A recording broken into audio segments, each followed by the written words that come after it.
Kembali lagi ketemu saya.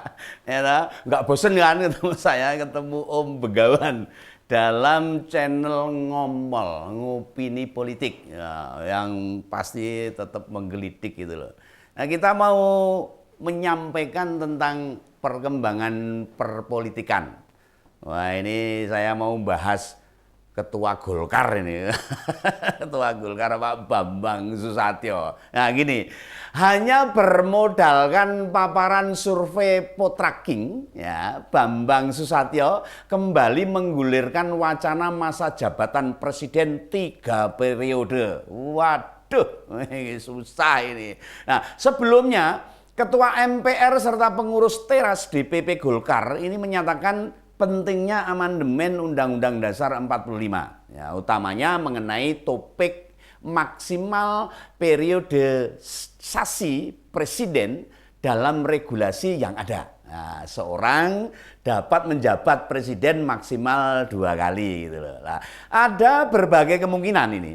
Pak Bambang mengulangi komentarnya yang pernah disampaikan pada sidang tahun MPR 16 Agustus 2021 yang lalu. Nah, apa saja kepentingan Golkar dalam isu masa jabatan presiden menjadi 3 periode?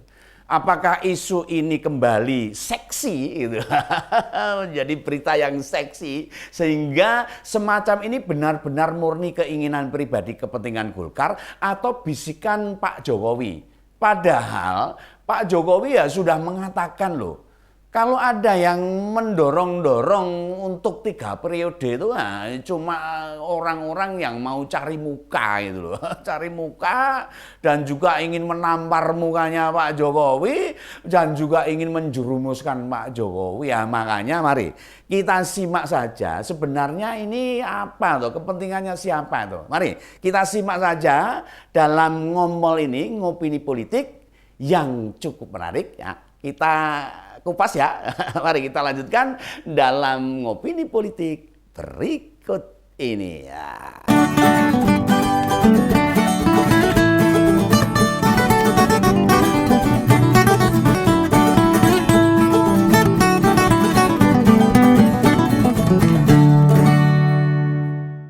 Nah, gini.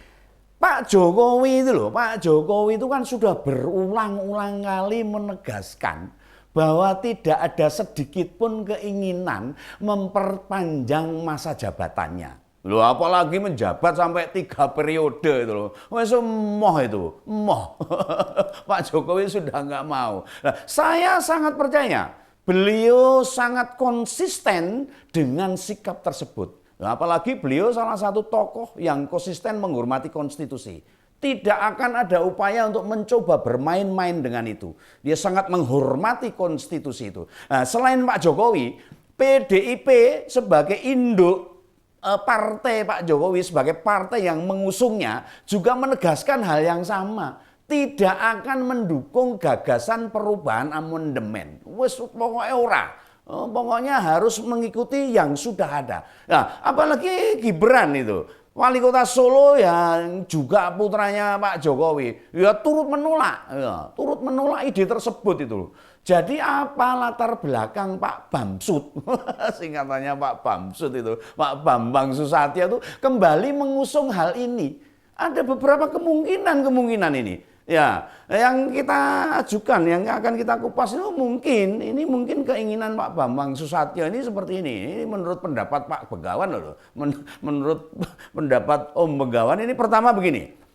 Golkar melihat elektabilitas Pak Erlangga tak kunjung membaik. Nah, sebagai ketua umum Golkar.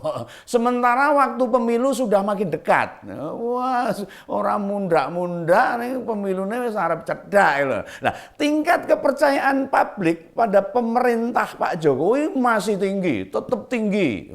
Tetap tinggi. Ya, seperti dirilis oleh Poltreking, salah satu lembaga survei menyebutkan bahwa pada Desember tahun ini, 2002 ini, tingkat kepercayaan masyarakat masih sebesar 73,2%. Nah, hal ini yang semakin membuat sulit Golkar mengangkat citra Pak Erlangga. Nah, otomatis ya para kandidat yang berusaha menarik perhatian atau elektabilitas itu akan kesulitan. Elektabilitasnya naik akan kesulitan itu loh. Nah, ruang-ruang publik seperti media cetak, media elektronik, media sosial itu dipenuhi pemberitaan positif Pak Jokowi sebagai Presiden Republik Indonesia. Lah bagaimana bisa partai politik yang berniat mengusung kandidatnya menarik perhatian, malah kesulitan. Kontra dengan Pak Jokowi akan berdampak negatif. Pasti itu, pasti itu. Nah, sementara bila berkomentar positif yang terkena efeknya Pak Presiden sendiri. Jadi Golkar kelihatannya kebingungan saat ini. Itu yang pertama. Yang kedua, ini menurut Om Begawan. Yang kedua, ada upaya memecah perhatian publik dengan pernyataan yang seakan-akan mendukung presiden, namun masyarakat tidak suka. Nah, Pak Bamsud lupa bahwa isu itu juga tidak digendaki. Nah, artinya polemik ini diharapkan bisa mengganggu konsentrasi presiden mengurus negara. Ditambah PDIP juga tetap akan kontra pada ide ini. Waduh, lah sekelas Pak Luhut Binsar Panjaitan aja yang juga melontarkan hal ini ketika berbicara di podcast dengan Mas Deddy Kosbuser saja juga direspon lumayan keras loh oleh Presiden. Iya, Pak Presiden kelihatan marah itu, mboten remen gitu loh, bahasa Jawanya itu nggak suka gitu loh, nggak suka dengan podcastnya Pak Luhut ini. Ya, pada April lalu bahkan secara tegas Pak Jokowi ya, memberi perintah larangan kepada para pembantunya untuk jangan bicara tentang penundaan pemilu. Wah, pokoknya dilarang. Serta perpanjangan masa jabatan presiden. Tidak boleh bicara seperti itu. Analisis kemungkinan ketika kemungkinan karepe Pak Bamsud itu, ya, mengapa Pak Erlangga melontarkan kembali isu tersebut adalah adanya kepentingan luar. Wah, ya entah itu kepentingan internasional atau kepentingan buhirnya sana itu yang punya modal banyak, yang merasa kemampuan Indonesia bertahan di tengah krisis yang telah merugikan mereka. Iya, mereka ya ketar-ketir itu. Nah, tentu ini semua disebabkan kepiawaian Pak Jokowi. Kecerdasan Pak Jokowi. Selain tingkat kepercayaan masyarakat masih bagus, relawan juga tetap setia kepada beliau. Nah, intinya susah digoyahkan. Tetap kuat sekali. Nah, makanya harus ada isu-isu yang dilontarkan agar muncul percikan konflik di antara lingkupnya Pak Jokowi dengan PDIP. Nah, sementara peluang terakhir atau poin keempat, nah, menurut Pak Begawan, adanya kepentingan negara luar yang gerah akibat larangan ekspor nikel, boksit, timah, dan berbagai produk sumber daya alam dari Indonesia. Negara lain sudah berupaya menggugat lewat WTO dan menang. Nah, dipikir mereka Pak Jokowi akan menerima keputusan itu. Ternyata prediksi mereka salah itu. Pak Jokowi tetap melakukan banding, melawan. Ngototnya Pak Presiden itu jelas-jelas merugikan negara lain yang mengimpor nikel, boksit, timah yang industrinya terancam gulung tikar. Mereka butuh orang untuk mau fight dan isu yang mudah ya tentang masa jabatan tersebut. Wah, biar kestro gitu. Itu caranya seperti itu menurut Om Begawan. Nah, ingat loh, ingat.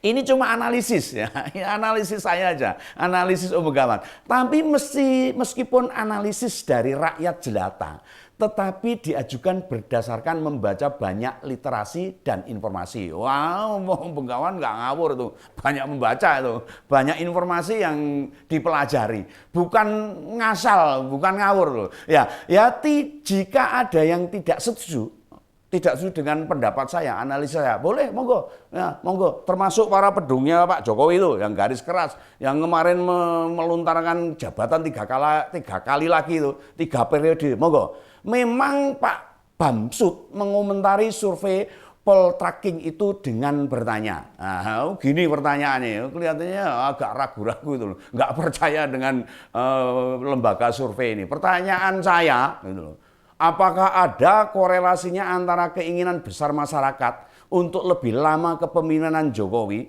atau ini hanya keputusan yang memang puas terhadap kinerja kali ini saja? Nah, meski Pak Bamsud mengajukan pertanyaan, orang-orang pasti menganggapnya Ketua MPR itu mendorong atau membuka opsi agar ada perpanjangan masa jabatan 3 periode.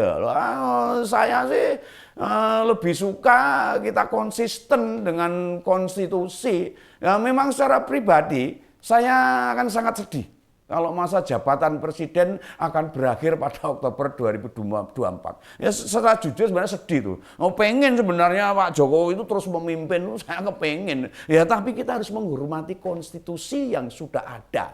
Harus itu. Nah, bahayanya kalau diperpanjang dan konstitusi dirubah atau menjadi 3 periode, ya ini bahayanya. Ya kalau kelanjutannya nanti dapat kepala negara yang kinerjanya bagus seperti Pak Jokowi, lah kalau jelek, nah maka kerugian kita akan bertambah panjang gitu loh.